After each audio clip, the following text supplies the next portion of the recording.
Selamat pagi anak-anak. Assalamualaikum warahmatullahi wabarakatuh. Apa kabarnya? Semoga semua anak-anak ibu dalam keadaan sehat ya.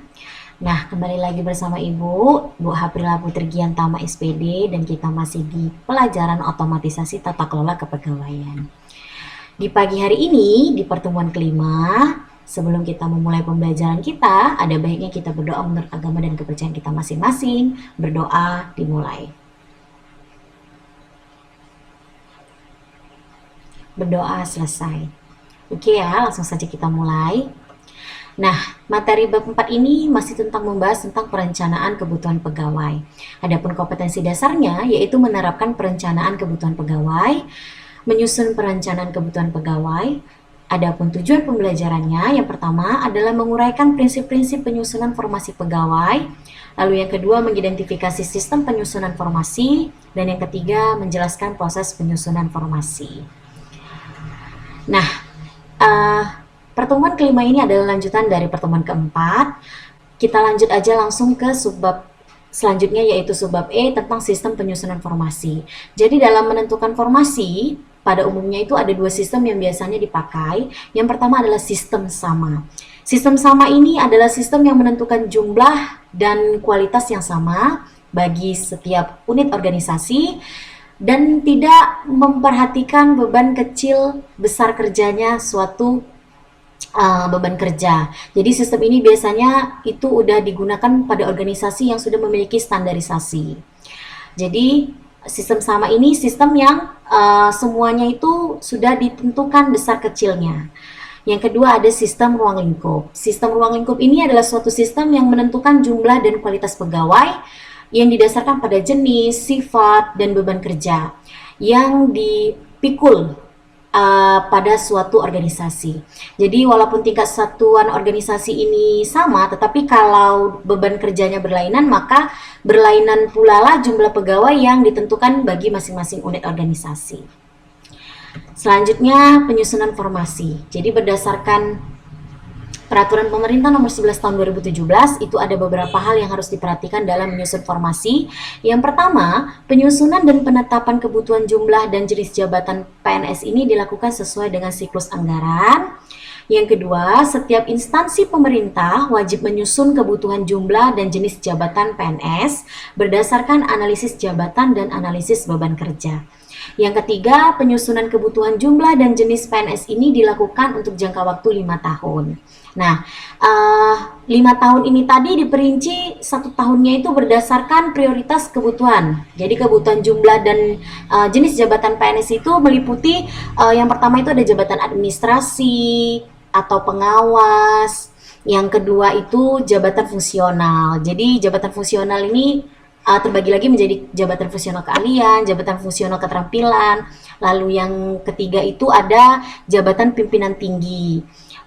Yang keempat itu ada rincian kebutuhan PNS setiap tahunnya. Jadi rincian kebutuhan PNS setiap tahunnya itu disusun berdasarkan yang pertama hasil analisis jabatan dan hasil analisis beban kerja. Lalu ada peta jabatan di masing-masing unit organisasi. Dan yang terakhir memberikan kondisi geografis daerah, jumlah penduduk, dan rasio dari alokasi anggaran belanja pegawai. Jadi itulah yang harus diperhatikan ketika suatu daerah melakukan penerimaan atau pembukaan calon pegawai negeri sipil. Jadi ketika mereka membuka formasi, mereka harus memperhatikan hal-hal tersebut. Selanjutnya ada faktor-faktor dalam penyusunan formasi. Jadi faktor-faktor yang harus diperhatikan dalam menyusun formasi ini, yang pertama itu jenis pekerjaan. Jenis pekerjaan dimaksud di sini itu yaitu macam-macam pekerjaan yang harus dilakukan oleh suatu satuan organisasi dalam melaksanakan tugas pokoknya. Misalnya pengetikan, pemeliharaan arsip, dan lain-lain. Kemudian ada sifat pekerjaan. Sifat pekerjaan ini mempengaruhi penetapan formasi antara lain kenyataan lamanya waktu yang digunakan untuk melaksanakan pekerjaan. Lalu ada perkiraan beban kerja yang ketiga. Jadi perkiraan beban kerja ini ya seperti frekuensi rata-rata dari masing-masing jenis pekerjaan dalam jangka waktu tertentu. Lalu yang keempat, perkiraan kapasitas pegawai. Ini adalah perkiraan kemampuan rata-rata seseorang seseorang pegawai ya dalam menyelesaikan sesuatu jenis pekerjaannya. Kemudian yang kelima itu ada jenjang dan jumlah jabatan serta pangkat yang tersedia. Jadi penentuan jenjang, jumlah jabatan, serta pangkat ini dalam suatu organisasi itu harus ditinjau dulu dari sudut keseluruhan organisasi. Dan dia itu tidak ditinjau berdasarkan per organisasi. Selanjutnya analisa kebutuhan pegawai. Jadi analisa kebutuhan pegawai ini harus disusun terlebih dahulu. Analisa kebutuhan pegawai ini prosesnya analisa secara logis dan teratur untuk dapat mengetahui jumlah dan kualitas pegawai yang diperlukan oleh suatu unit organisasi. Selanjutnya ada peralatan yang tersedia. Peralatan yang tersedia ini dalam melaksanakan tugas pokoknya itu mempengaruhi penerimaan jumlah pegawai yang diperlukan. Selanjutnya peralatan yang tersedia.